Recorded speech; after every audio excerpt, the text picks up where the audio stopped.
నా కమిట్మెంట్ ఈ ప్రజల కోసం. అందుకే ఒక మాట అన్నాను, రాజకీయాల్లో కూడా నన్ను ఆ రోజు ఏం చేశారంటే నేనే ముఖ్యమంత్రి. తెల్లారి నిద్రలేశాను,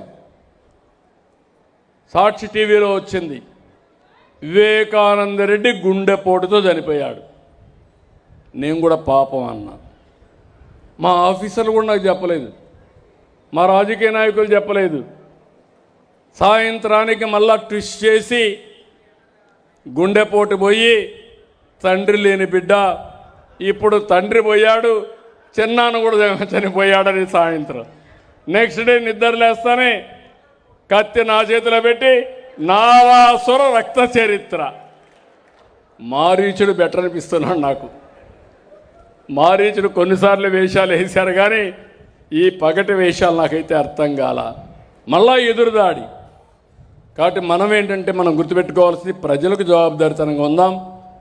మనం టెక్నాలజీ వచ్చింది, నేను రిపీటెడ్గా చెప్తున్నా, వెరీ వెరీ ఇన్స్పైరింగ్ టైం. అనుకున్న పని అనుకున్నట్టు చేయొచ్చు, ఎవరేమనుకుంటున్నారో తెప్పించుకుంటాం. ఎక్కడ చిన్న వ్యత్యాసం లేని పరిపాలన ఇద్దాం. నేను మీ అందరికి అండగా ఉంటా, ఆఫీసర్లకు అందరికి, ఉద్యోగస్తులకు అండగా ఉంటా.